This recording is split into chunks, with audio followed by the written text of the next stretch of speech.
Welcome to the Here's Waldo podcast, where we sit down with top visionaries and creatives in the video game industry. Together, we'll unravel their journeys and learn more about the path they're forging ahead. Now, let's get started with the show. Hi, I'm Lizzie Mintus, founder and CEO of Here's Waldo Recruiting, a boutique game recruitment firm. This is the Here's Waldo podcast. In every episode, we dive deep into conversations with creatives, founders, and executives about what it takes to be successful. You can expect to hear valuable lessons from their journey and get a glimpse into the future of the industry.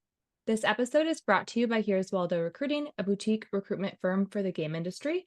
We value quality over quantity, transparency, communication, and diversity.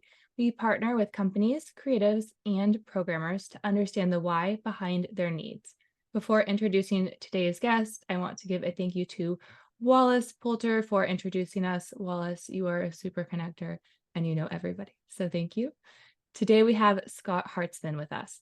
Scott likely run, built, shipped, or consulted on more massive and live games than anybody else alive, with successes extending back to the early era of online games. Some titles and IPs include EverQuest 1 and 2, Rift, Trove, ArcheAge, Gemstone, Scepter, and even online Warcraft. These titles represent billions in revenue and hundreds of millions of players. Let's get started. Thank you for being on the show, Scott. Absolutely. Thanks for having me. Yeah. Since you've run, built, shipped, or consulted on more massive and live games than anyone else alive, I just really like to know the secret to creating a successful live game. So this has actually been something that's, come up a lot in the past year, right? As more single player game companies try to get into the live games business. I mean, the biggest part of it to me is understanding the difference between making a traditional single player game versus making something that is supposed to endure, not just in the market, not just in public, but in the minds of the players, something that they want to, do for years. Basically, it's the difference between creating games and creating hobbies. And so I think about them in terms of, if you can conceive of a thing, an activity, a place, a virtual place to be where people are going to be excited to be for 5 years, 10 years, 15 years of their time as a hobby, you might just be onto something. How would you determine that? There's a few different ways to think about it. There's always the look for something that's never been done before and try to blaze a new path. That was very, very easy to do, call it 20, 25 years ago when nothing really massive or live had existed. So everything was brand new. These days, I think the most likely case, and one that I've had some success with, was finding places where there are players that have a desire to do a thing and nobody is filling that particular need. We shipped a game at Tryon Worlds called Trove, which was a voxel-based MMO, and it was very intentionally supposed to not compete with Minecraft, right? Even though it was a voxel game, Minecraft leans into being a fully moddable sandbox, turn it into anything you want. We wanted to make an adventure RPG. And we knew when we were looking at some of the player-made mods out there for Minecraft, there were a number of adventure RPG ones, and super bluntly, the mods themselves just didn't play very well. It wasn't their fault. It's just that the core of the game Minecraft doesn't really lend itself to being a fantasy RPG. And so we were like, well, maybe if we build one from the ground up around the whole idea of this fantasy RPG stuff that we're actually pretty good at here, maybe it'll take off. And it turned out to be the #1 game for the company in terms of number of players who've ever touched it. So like I said, finding an underserved audience is a great way to go. And sometimes you can look at what are players modding for themselves to give yourself a hint of how to get there. Yeah, there are so many studios popping up, including one you advise, Barnyard Games, doing games for Fortnite and Roblox. Do you think that's a trend that will really continue? Yeah. So the Fortnite UEFN, the fledgling Fortnite games industry, I think is really, really fascinating for a few different reasons. As people want to get games online, even in the cloud era, the idea of having to deal with hosting your own servers and doing your own matchmaking and doing your own billing, or, signing with different regional distributors. There's a lot of non-games work that needs to happen that costs you money. And the bet for developers like Barnyard, who are fully founded with the idea of solely doing UEFN games, if you look at the calculus, it's like, well, we can take a smaller team and we can work 100% on just the game because the infrastructure is dealt with, the billing's dealt with. We don't have to deal with any servers. We don't have to deal with any hardware. We don't have to deal with operations. And a lot of that work is probably 50% of the effort that goes into running and operating a live MMO. So if you can cut your ongoing budget needs in half by half, that's super meaningful, and it lets you focus on just the pure fun of the game. So I think there are some groups and some team scales for whom that works out and just turns out to be a fantastic place to be. There's others where it's just not going to work, and that's fine. I don't think it's going to be the place where all games in the future are made, but I think it's an incredibly valuable new alternative. Then I think it will be there for the long haul.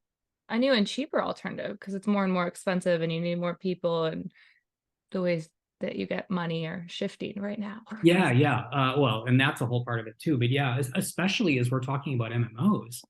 MMOs are like purpose-built and designed to use all of the most expensive parts of cloud computing. CPU is expensive, downstream bandwidth is expensive. MMOs use all of the parts of cloud that are hyper expensive. So if you want to make an MMO, you really want to be looking for ways to have somebody else have to deal with paying for all of those, all of that server stuff. There could be a future where we end up getting better games on it. Yeah. I saw an awesome meme you posted of Bernie Sanders, and it says, "I'm once again asking you to think hard before making everything a live game." Yeah. It's such a trend right now. How do you think live games will evolve over the next few years? I mean, there's so many players in the space. Mm-hmm. Well, one of the things that I've found kind of interesting is that I think there was an over-index in terms of the number of people and numbers of companies that really decided to go, or informed their development teams that they are required to go all in on live games, whether or not their games were a fit, whether or not their IP was a fit, whether or not that's what their audience wanted. And that's kind of what I alluded to earlier when I said you kind of need to think about these things as, are you creating a hobby or are you creating a fixed length game experience, right? I'll pick a title out of the air. Let's look at Tomb Raider, right? People who play Tomb Raider games have this expectation of generally what the shape of the package is going to be, right? It's going to be a fixed time experience. There's going to be story. There's going to be notable moments in the action. And a lot of what's been created in that IP to date, all of it, has been single player, right? You can't just take that IP and say, well, we're going to make a live game out of it. I mean, you could. In some cases, the IP may not actually even help you. But meanwhile, let's look at an IP that did the exact opposite. Let's look at Final Fantasy, right? Final Fantasy was a single player gaming experience way back in the day. And then when they released Final Fantasy 11, they were able to make that leap. And, if you look at those two, so, what could the difference be?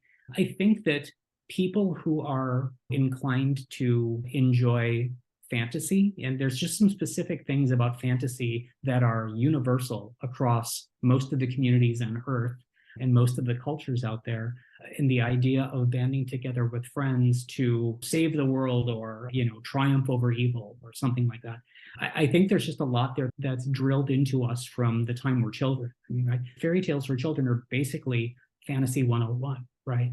So there's a lot that's just kind of, burned into us, and we have this desire to play there. So anyway, I think what's going to happen is you're going to see more companies kind of taking a step back and retrenching a little bit as they realize that, number one, we actually don't even have a great plan for what makes this game live, what makes this game stand out, what about this as a live game makes it more desirable to the player.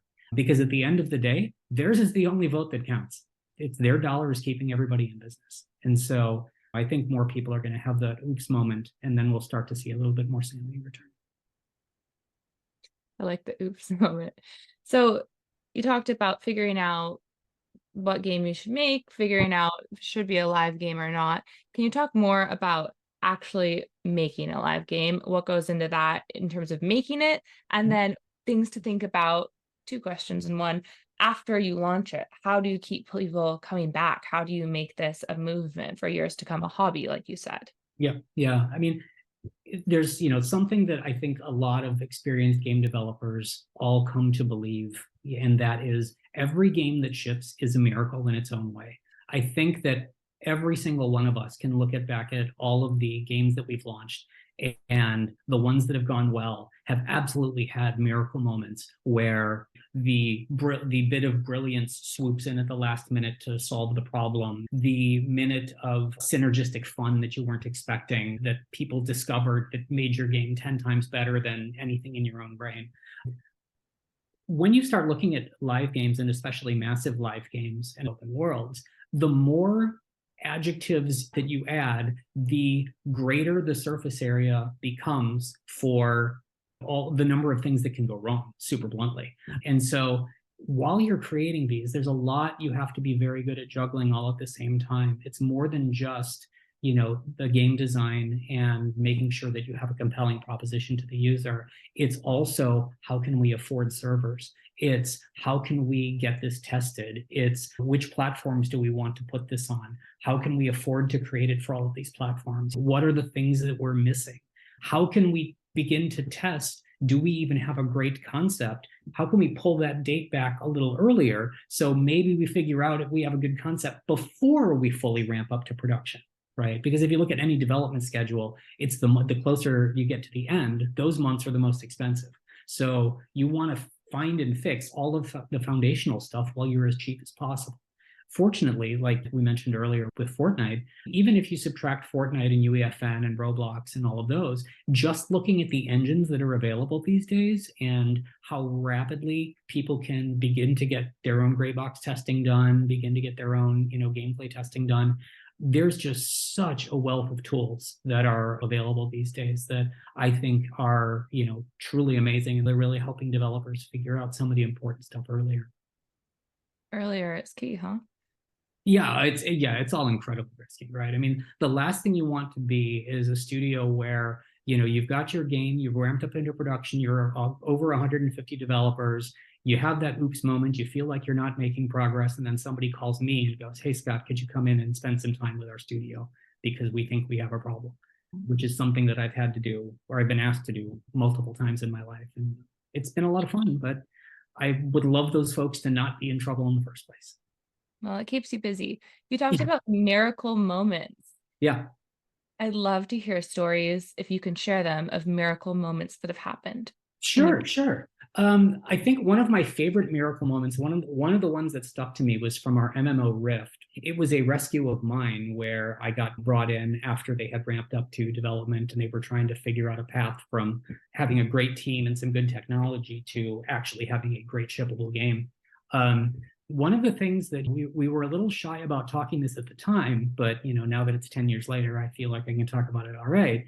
And that is the core element that Rift, the game, became super known for, was more than just the rifts. It was the way this entire dynamic content layer took over zones of the world. The sky darkened, invaders came through, the map, the MMO plain boring map turned into almost like an RTS tactical map, as you could see units walking around and trying to take over parts of the world. The entire plan for that layer that really kicked it over the line didn't even occur to us until about 2 weeks into beta.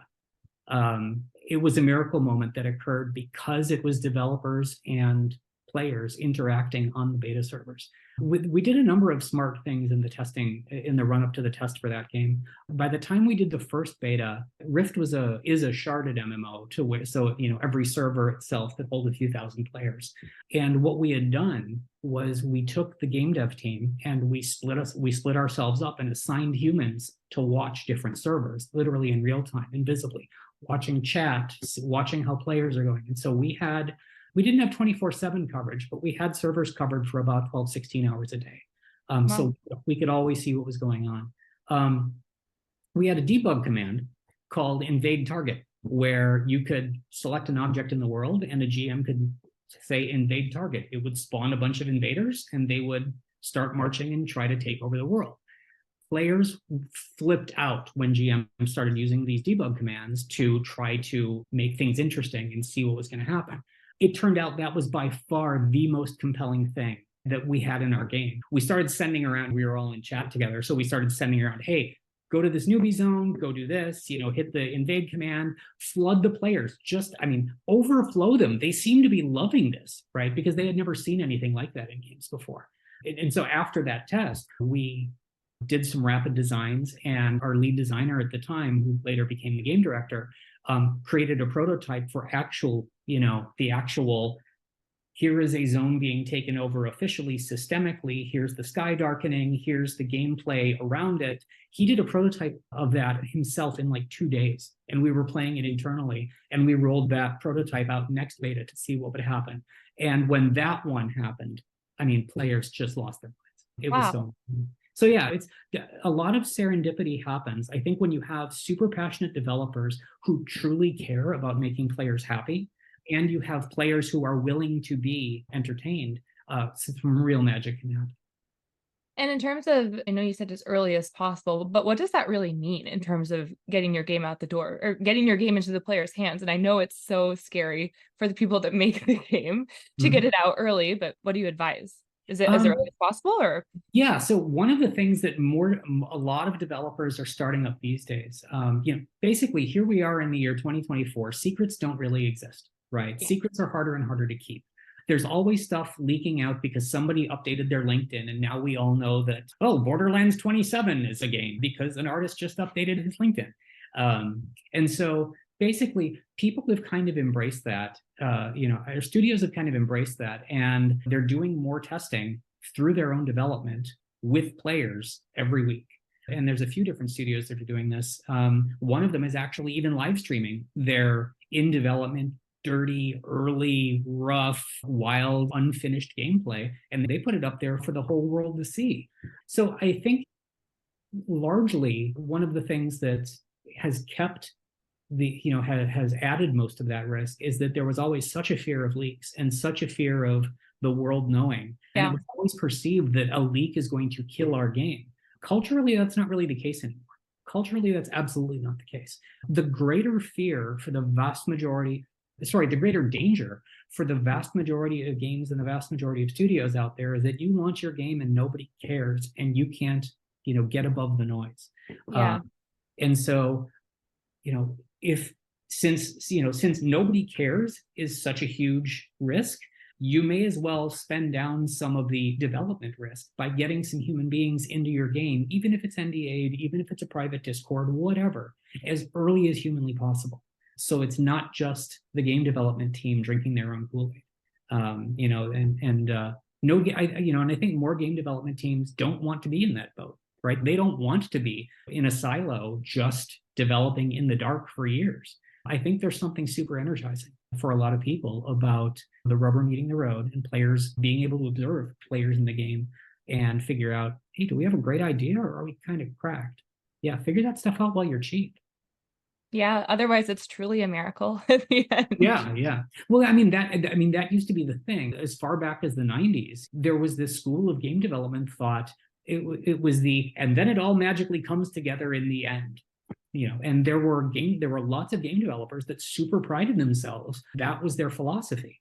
These days, I think we're a little more sane than we were back then. And I think that very few people have embraced that as a sustainable way of developing games, because super bluntly, it was never super sustainable. It was all of those miracles came at the cost of real people's sanity, family time. It's always a little crunch. It was health. Exactly. Most of those studios also had endemic crunch cultures. And so it's another thing I'm glad is largely disappearing. Yeah, that makes sense that the two would go hand in hand. Yeah. Can you talk about working on a live game as an employee and what you might want to think about? The problem is what don't you want to think about?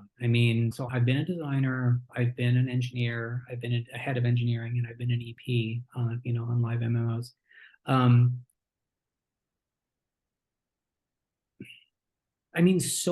There's so much of it, right? There's the what is the right amount of friction in getting into our game for our audience, for our style, for our style of game. Then there's the how much progression is there and in what ways. Is it a vertical progression? Is it a horizontal progression? Are we banking on replayability? Are we not banking on replayability? And then, assuming that you have a big vertical progression, one of the places that most live games end up weak, largely because it's so damn expensive to fix this, is that at the end of the progression, what's next? What is your elder game? What does your end game look like for people? End game content and end game stuff to do is the most expensive things to be created in massive live games, which is one of the reasons that you see so many games pivoting into much more replayable experiences, as opposed to the big, huge, expensive, heavy narrative stuff that is also then expected to have an elder game. It's one of the reasons that you can't go 20 seconds on Steam without seeing the word roguelite or roguelike basically everywhere. And I say that as a huge fan of roguelites and roguelites. I play the hell out of them. I think they're fantastic. But that building and replayability from the get-go gets you an order of magnitude or 2 orders of magnitude cheaper game to make, where people can stay engaged for hundreds and hundreds or thousands of hours. So you really need to figure out, if I had to boil all of that down, it would be looking at the game that you have or that you're trying to make, figuring out, can we, the human beings who are gathered together, can we make this game? Is there something about us that means we will, exceedingly be good at this particular kind of game? And then there is, can we find the audience for this game? What is our unfair advantage and what is our secret in connecting with that audience? Because if you don't have a secret, you're going to have a hard time getting above the noise, right? In the old day, it was called, what is your X factor? You hear people talk about what is your differentiator? But you've got to have some thesis as to why a given audience is going to find your game compelling. And then there's the eternal one of live games, which is, can we afford to operate it? And there's a bunch of different things that factor into that. There's, what does your ongoing monetization look like on the scale from ultra player friendly to ultra hyper aggressive? Because again, these games are the most expensive ones to make. But at the same time, if you go hyper aggressive, you're going to burn out your audience, turn off your audience. But if you go too light, you're never going to be able to afford to operate it. Yeah. And so there's a huge balance to be found there. And the thing that I've personally found super engaging about this, and one of the reasons I made a career in these things, is I love being in environments where there is that much to think about, where it is a nonstop, it is a never-ending stream of inputs. It's the heartbeat that never turns off. And yeah, it's just fascinating to me. Always has been. I love your love for it. In terms of monetization, I mean, is it just a math equation to find that sweet spot? Is it seeing what your target audience is used to or would accept? How do you wrap your mind around that? Yeah, there's a few different ways for any of these topics. You can think about 6 or 7 different aspects, or a dozen aspects, an arbitrary number of aspects. And you will drive yourself crazy if you leave all of them variable and try to make sense of it. A very good friend of mine, actually, the CEO of Barnyard, he was the first to really, he also has came from an engineering background. And he was like, look, we need to find one variable that we think we can fix and then hypothesize the rest from there. Which is that is a very engineering way of trying to solve the problem. And so it's basically put a stake in it, right? You got to put a stake in the ground. Let's take one thesis, and we're going to say, for instance, for our development team wants to be the kind of development team that is going to make the most player-friendly monetization, in the history of games. Bam, there's our stake in the ground. Okay, cool. Now let's look at all of these other aspects and try to figure out what we can do with those other aspects to make this one core thesis come true. If we can't find a way to make that one core thesis come true, then we go, okay, well, we tried. Yeah. How close to that can we get, right? Can we get 10% up the line? Okay, well, and so what's going to get, and it's a factor of iteration, or it's a matter of iteration. So one of the things, like I said, you want to think about what will an audience tolerate? What will the players on a given platform tolerate? Because sometimes for the same game, different platforms have different rules entirely. One of the things that I got a huge kick out of was Genshin Impact, their audience, especially their mobile audience. Every time one of their high spending players spends $5,000 on something, you'll frequently see them bragging about it in global chats on the forums and stuff like that. And then all of the free-to-play players will say, thank you for keeping our game free for us, right? It's not, they don't really view it culturally as oh, you're bad, you spent real money. Now, try that in, for example, World of Warcraft. Go spend a whole bunch of money there, violate the terms of service. Not only is the company's going to go after you, but the players are going to dislike you, right? And so there's just so much culturally from audience to audience, from platform to platform that changes also. So you really have to be in tune with the audience where you're trying to end up. And then again, it also comes down to what's the cost in terms of operation, server hardware, customer service, all of the stuff you need to pay for to keep it running. But then there's also what's the cost of ongoing live content, right? Back in the day, the general thought was you would launch one of these things and you would shrink the team, and the team would move on to the core team would move on to new games, and a smaller team would be working on live. These days, if you have a successful game, that's a terrible, terrible way to do business, because these games can last 10, 15, 20, 25 years. One of the IPs that I worked on early in my career is still alive like almost 30 years later. Yeah.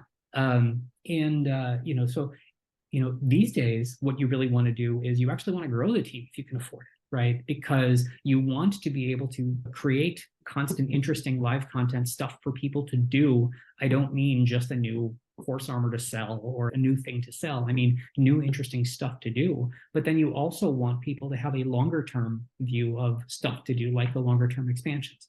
Whether it's expansions, whether it's bigger updates, whether it's leagues, what have you. These days, I think games can actually support that kind of investment. They can justify that kind of investment. So yeah, a lot.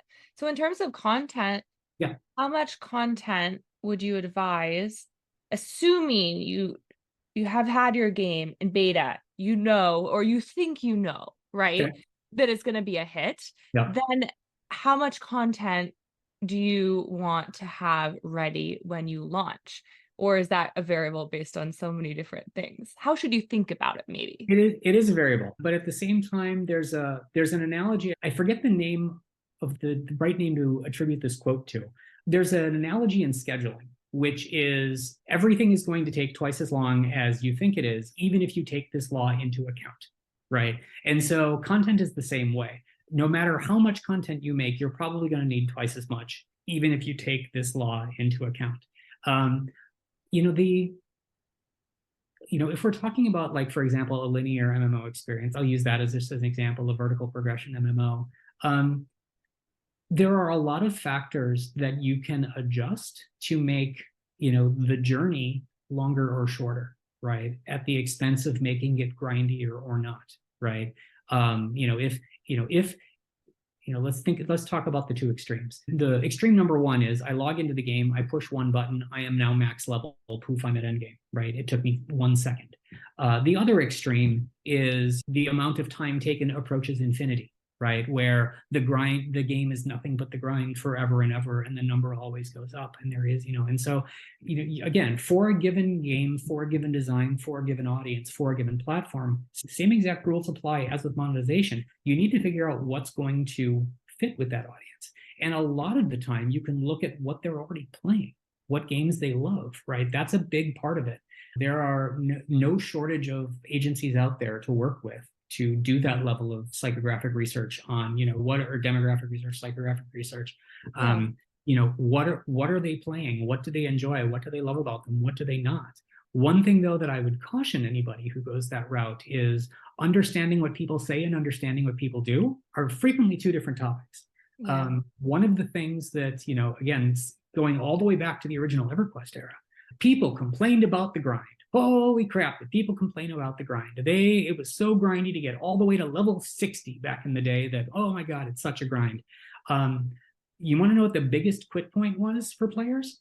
When their XP bar filled up for the last time and there was no more XP, there was no more progress bar to fill. People wanted it. Right. Yeah. And every time there was more progress bar to fill, we would set new records in terms of who's all coming back to play and, who's all picking up the game and who's all bringing their friends. So that, like I said, do research, but temper it with reality. And that's one of the things where I think, modern data architecture helps a lot. Back in 2004, we were doing some of the first work before the words BI existed, business intelligence. We were actually doing some of that work on early MMOs. And way smarter people have since come in and revolutionized that whole industry, right? But all of that data work, looking at what you do versus what you say, there's a combination of those two things that are incredibly valuable. Interesting. That's true in life too. Yeah, absolutely. Outside of games, right? Yeah. Well, and the nice thing about that too is that you can actually begin that work even before you have real players in your game. You can look at your own internal testers and see how they're playing, right? That's not a thing that you have to go all the way to live. Actually, you shouldn't go all the way to live. The teams that I counsel, I want them to have instrumentation and telemetry and all of that stuff in, during production, at least the basics of it, so they can see what do their early private testers do. That kind of stuff is invaluable. Makes sense. Yeah.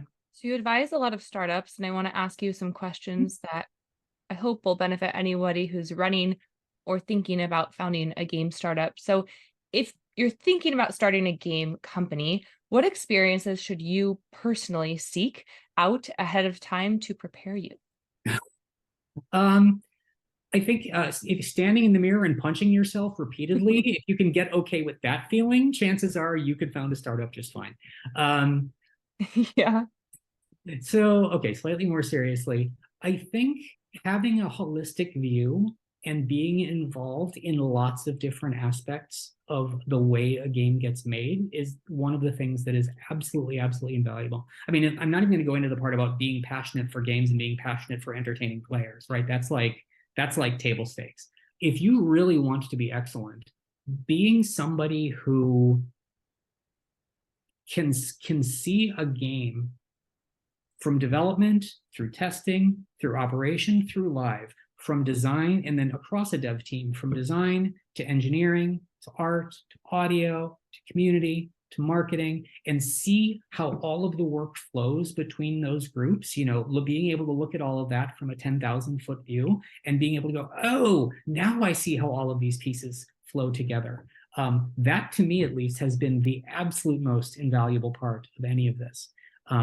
Because really, you want to be able to see, you want to have at least a thin understanding of as much of that picture as possible, while also having as deep of an understanding among at least one or two of the areas yourself. You're never going to be an expert in everything. I'm not. Like I said, I was an engineer and I was a designer. What artists do 30 years on is still magic to me, right? I mean, it is miraculous that artists can make art.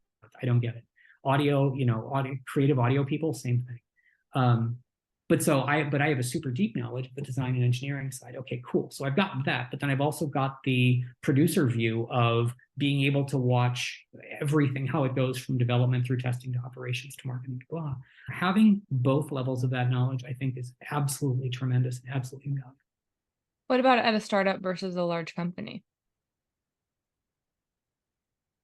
The thing about startups is that you don't have any backup, right? At startups, it is you and a small number of people who are going to invariably have to wear a vastly larger number of hats and I don't mean just in terms of making the game, right? I mean making coffee. I mean getting groceries. I mean everything, making phone calls, dealing with the accountants, dealing with your hosting. You need to deal with a lot.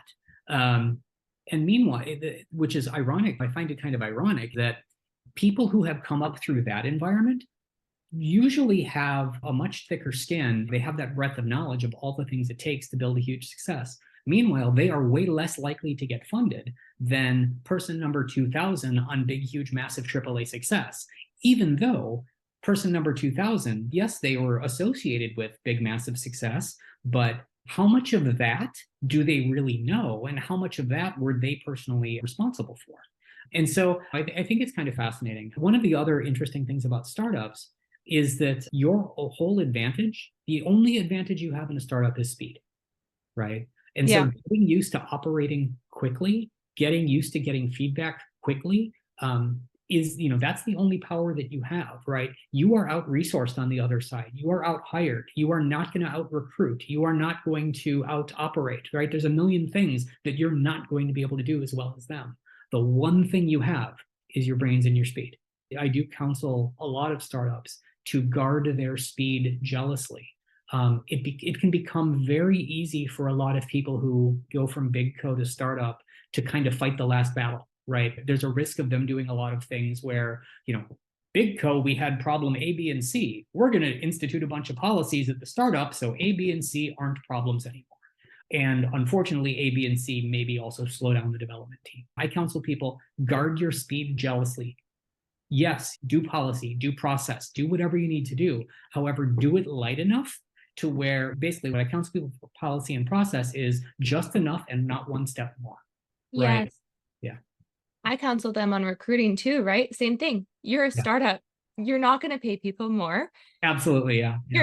You're not going to be able to offer them all these ritzy benefits. Yep. You have to find the right person that's interested in your startup. But once you find them, you better be faster than whatever company is also interviewing them. That's how you can win. So funny enough, one of the companies that I did join pre-revenue, they were a Series C startup, but they were still a startup. When I dove into their hiring pipeline, it was taking them 3 to 4 weeks between interview and offer, whatever.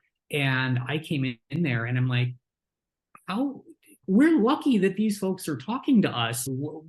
I don't know what you think is so desirable about us that you want people to wait that long. And we ended up getting it down to literally at least a couple of times having offer in hand for a candidate at the end of their day of in-house interview. Right. Yeah. That's the ideal for me. Now, it takes work and it takes coordination, right? Because you have to pull all of your people together and powwow, while the candidate's still in the room it's still in the building. You have to have your finance people ready to sign off. There's a bunch of stuff you have to do. But that should be the goal, right? You want to make this as painless. You want to make it actually not painless. You want to make it feel great. You want to make it feel great to the candidate, right?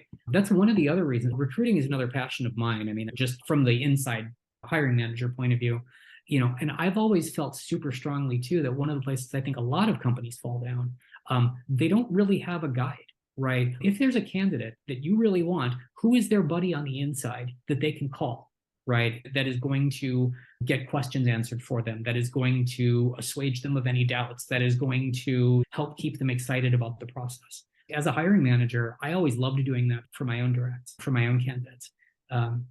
Because it meant some 8 p.m. phone calls. It meant some talking to spouses. It meant some, extra dinners.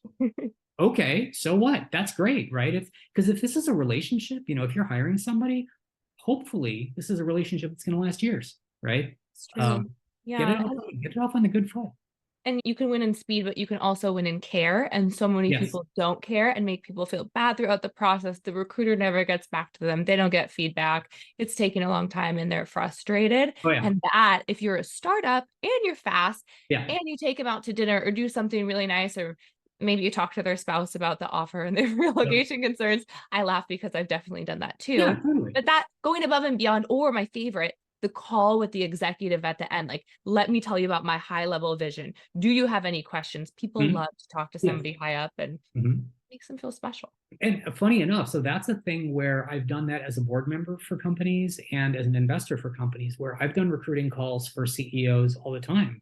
Where I just did one with another startup that's still semi-stealth, so I can't really talk about it. They just brought on an art director, and the CEO wanted me to spend some time with the art director, just talk about big studio versus startup life, because he came out of a massively successful big studio, and this is his first or second startup. And we had a great chat, and he's a cool guy, and it was fun. It was a fun talk, right? And he ended up joining the startup. Awesome. Yeah. But I think having a passion for human beings, I think, is an important part. It's an incredibly important part of making live games, because you need to be both passionate about your players and your teams making the games. And really, those are the things that drive me more than anything else in games. It's players and developers. It's true. Okay, so you're an advisor and a board member. Can you talk about what advisors and board members actually do, or maybe what they should do, and what new founders should consider when bringing either on? Certainly.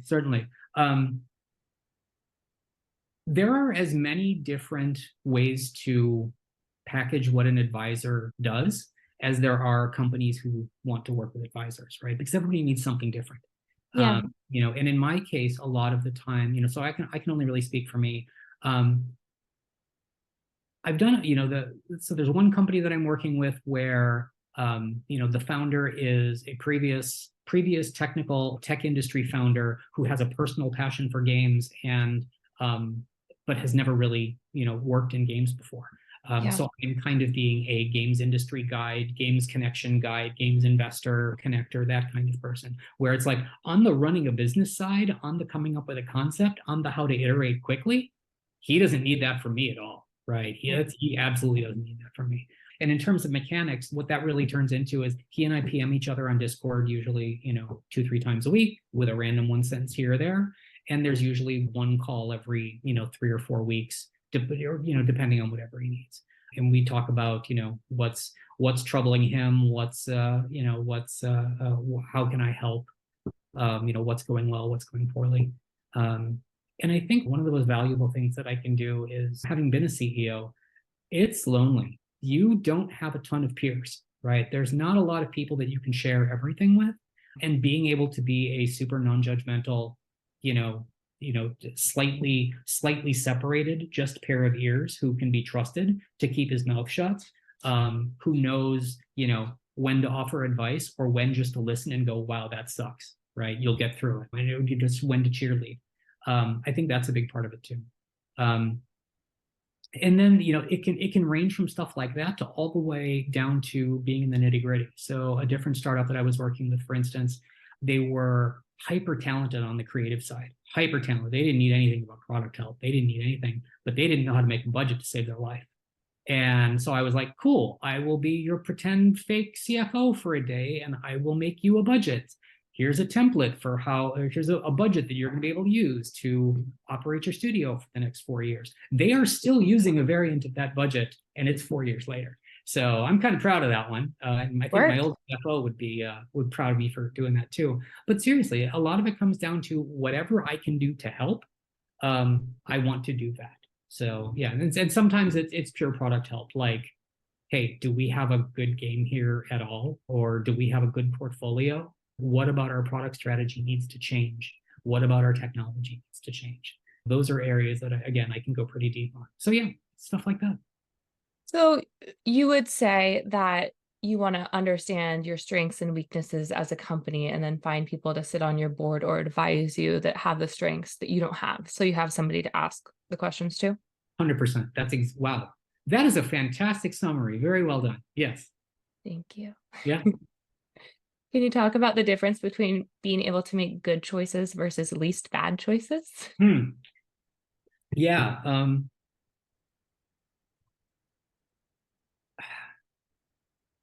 The ideal for a game developer is they get to go make good choices, right? The problem is that the reality of games, and if you're not in that, number 1, number 2, number 3, chances are you're strapped for resources. And so a lot of the time you need to make what's the least bad choice, right? The more strapped you are, the more in trouble you are, the less likely your choices are going to your options are ever going to be, option A, which is, amazing, and option B, which is fantastic, right? Yeah, it's this is horrible and this is slightly less horrible, or it's horrible to different people, right? There have been a very small number of games in my career where we actually got to make good choices over the long haul. In all of the games, we got to make good choices from time to time, right? But there were very few where you were able to make good choices all the time. And I think one of the risks that happens when you're always choosing, lesser of two evils, is that you're kind of having to take your eye off the ball of providing surprise and delight. Playing games is an emotional experience. And people don't play games for the real world impact that it's going to have. It's all an emotional reason. You really want to be focused on the surprise and the delight side as much as possible, and over delivering and providing a great game. And so in moments like that, where you're able to really focus on, hey, this is good and this is great. Okay, cool. These are fun choices to make. As opposed to one company I got called into, when they were 9 figures in debt. And there were a whole lot of least worst choices to be made. It was, do we lay off half the company, or do we go out of business and now nobody has a job? right? These are those are least worst decisions, and you're not providing joy. Neither of them is about providing joy, but there are decisions that have to be made. And there is a lot to be said for living to fight another day. But the problem with making least worst decisions is that a lot of times they can cascade. In some ways, it's no different to taking out a 9th mortgage on your home, right? The more mortgages you take out, the less likely you are to ever pay them back, and you're going to lose the house, right? Going through least worst decisions are kind of are kind of like that too, where if you find yourself constantly being forced to make least bad, there's always a negative impact of those on either some portion of your team or some portion of your audience. And those all are the only thing that really remedies those is consistent behavior to the good over long periods of time. But that requires money. One company whose name I won't mention got to the point where they were probably about 4,000 or 5,000 people, and they didn't even have a budget because they didn't need one. Nobody had spending caps because they didn't need it. Money was infinite and money was coming in, right? It took them years to even get the concept of spending approval, which to me is hilariously laughable. I've never worked at a company that worked like that. But when you're doing that, you get to make nothing but, today, will we have ice cream or will we have cotton candy, right? It's what's it going to be, which is a very privileged place to be. Yeah, but I always tell people, if you are in that really privileged place and you have cotton candy at work and you got a bonus that's 2 times your salary, It's great. And it's important to think this is a unique circumstance and to consider that maybe it's such a unique circumstance that it might not last. And you have to prepare to not be in that situation because it's not going to perpetuate forever, right? Everything goes down after a while. That is really true, right? Because if you look at, actually, I should say, in the 99% case, I would agree with what you said. There are some companies that have managed to get to be a number one and still maintain private ownership, because so much of what causes companies to have to change like that is, because of the way company ownership works. As soon as companies go public, for instance, everybody is so much more accountable. People are now either trying to impress on the quarter or impress on the year, one or the other, and it's a whole different ball of wax. Let's talk about Valve, right? Valve is still owned by a dude, right? And it is number one in its thing, and he does tremendous things for his staff, right? They do, and they have. Why? Yeah, exactly. There's no shortage of it, and you know what? That's his call to make, and good for him, right? Yeah, that's true. Same thing when you look at Epic. I think it's brilliant that Tim has done what he's done in maintaining majority control, right? So yes, other people own parts of the company. Nobody can tell him boo. He's still the one who gets to say final yes and no on everything. I don't know this from the inside, but the assumption is, they had the lawsuit against Google, which they came out in favor of Epic. They are pushing a lot on what's going on into Fortnite as a metaverse, releasing UEFN. Those are not things.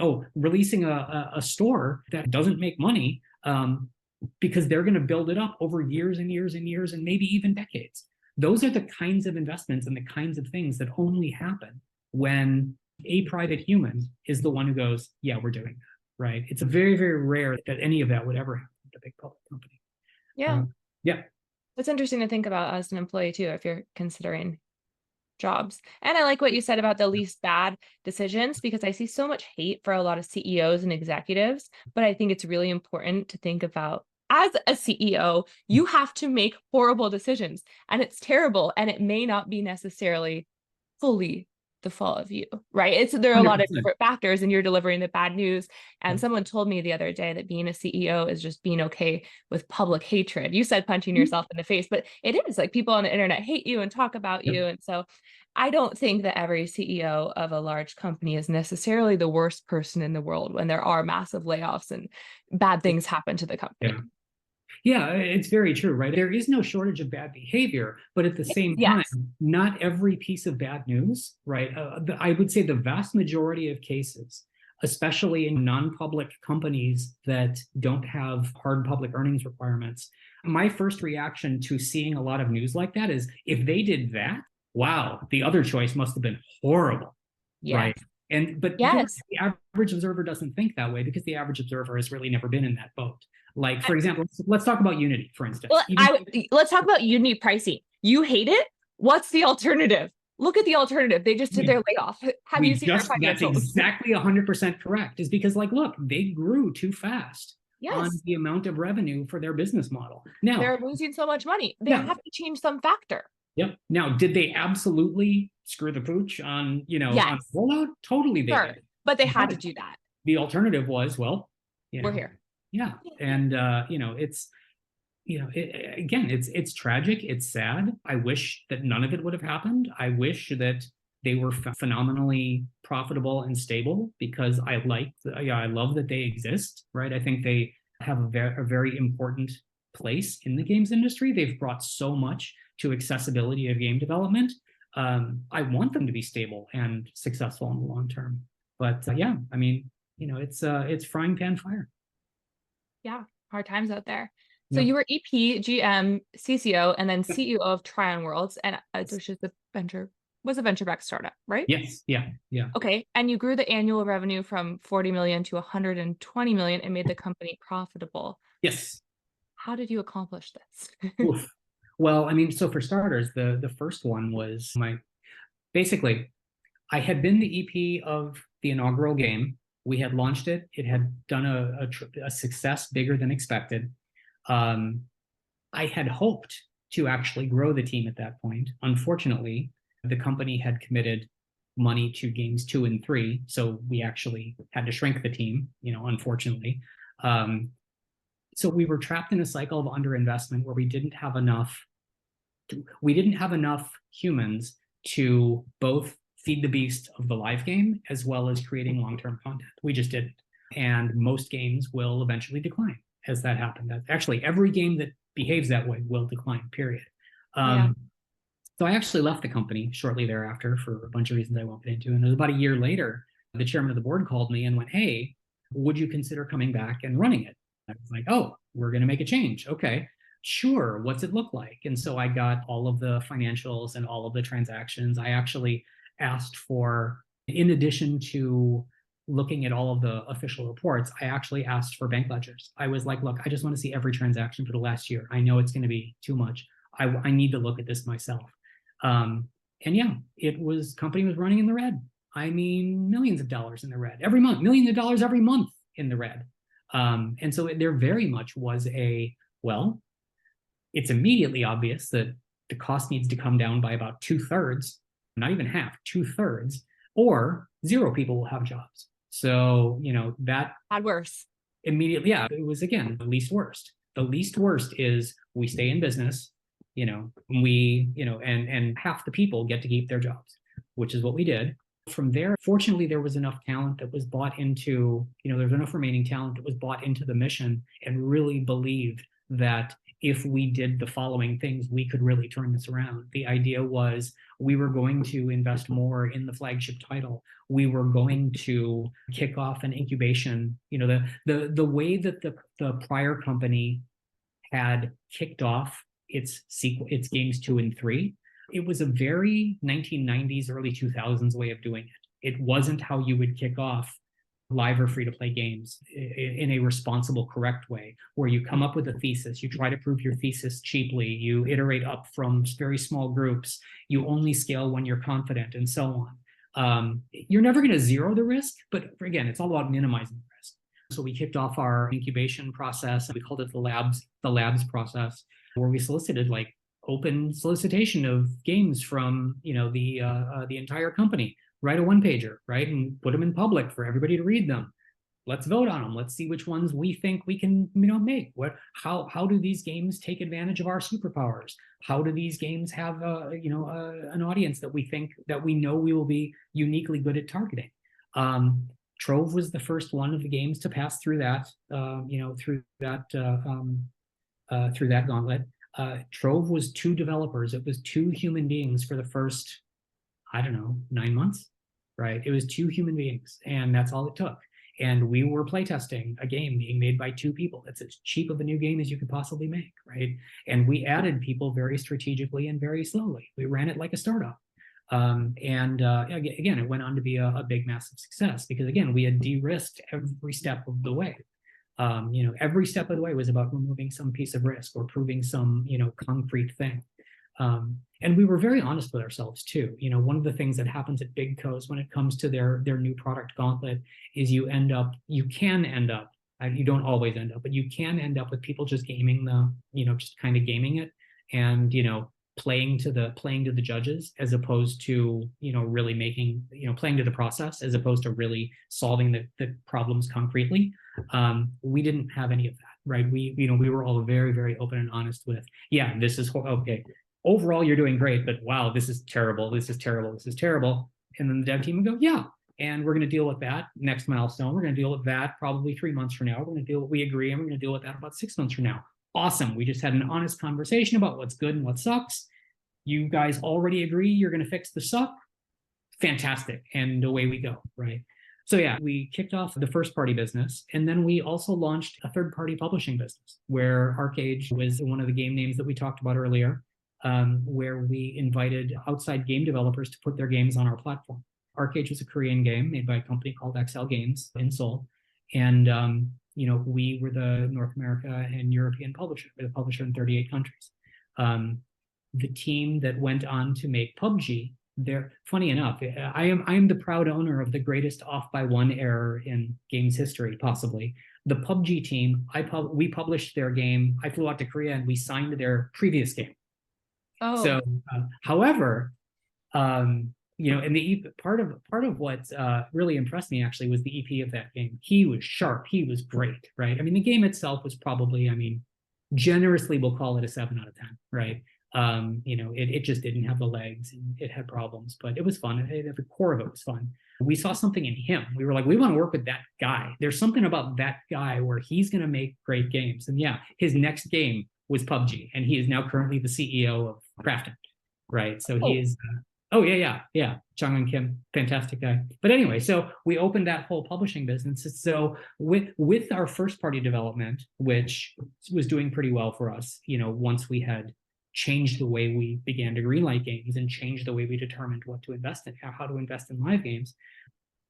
And then on the publishing side, it was, okay, how do we figure out which outside people we want to work with? How do we figure out what a pipeline looks like for new games? Do we want to have a pipeline, or do we want to just remain opportunistic and open to opportunities, right? Having to think through all of that was a thing that I was fortunate to be surrounded by people who enjoyed all of the gnarly, there's too much information stuff. They loved it as much as I did. They thrived in it. And so, yeah, we had a bunch of people out there doing that actually. And there's a small number of them that are actually in charge of a few different games at Amazon right now in their publishing group. So it's I look forward to seeing what comes out of those folks in the future. Yeah. Fun. Everyone in games comes full circle. Oh, 100%. I mean, yeah, there's like old EverQuest people working together with old Tryon people working together, and they're all working on games together these days. Yeah. That's the fun part about recruiting. Although sometimes it's hard. They're interviewing and they don't want to give away that they're interviewing, and everyone at the studio they're interviewing at knows everybody at their current studio, but totally. Always assure people everyone just knows everybody. Yeah. So, absolutely.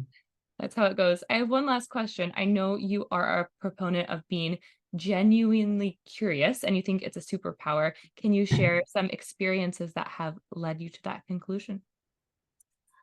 Certainly.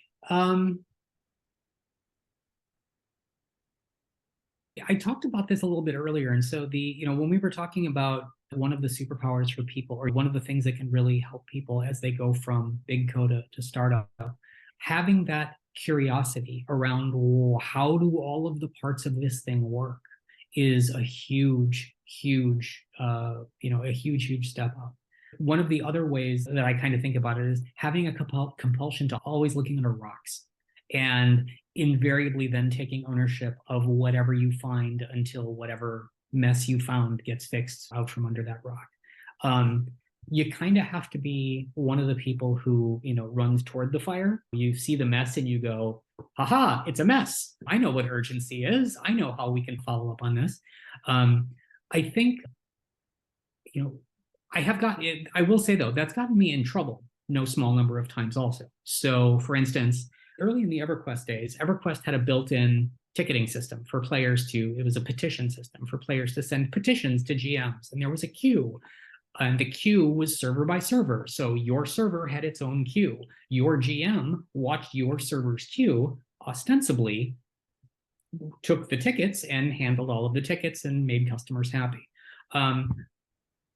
When we, during the first launch that I was involved with for EverQuest, me and the new studio head at the time, it was launch day. So we were like, hey, let's go over to CS and QA and see how things are going from their point of view, or in tech support and QA, tech support and CS, and see how things are going.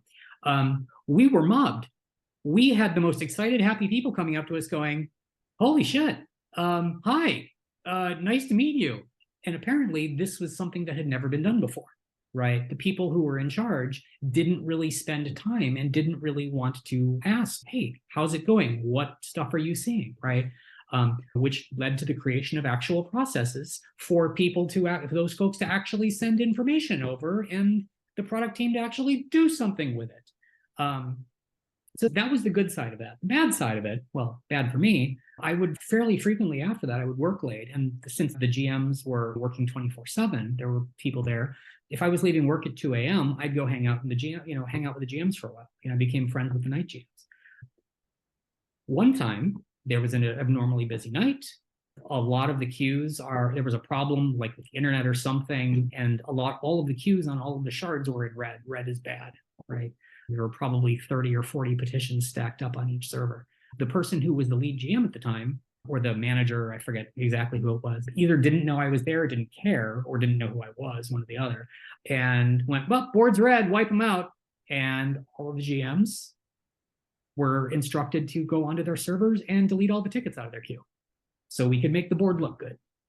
And that was when I learned that, hey, maybe that's not the greatest ability for folks to be able to do, is just wipe out all the tickets. And I was like, is that a thing that happens? Yeah, we usually get asked to do that 3-4 times a week. Oh. Holy shit. We what? Right. And so I had been at the company for, 5 months at this point, right? I was still viewed as the new, not trusted guy by some parts of the company. I bounced off the CEO and the head of service. Hey, I'd like to make this command go away, and I'd like to replace it with, here's a thing that has an audit trail, and you can see who has whatever, and blah, blah, blah.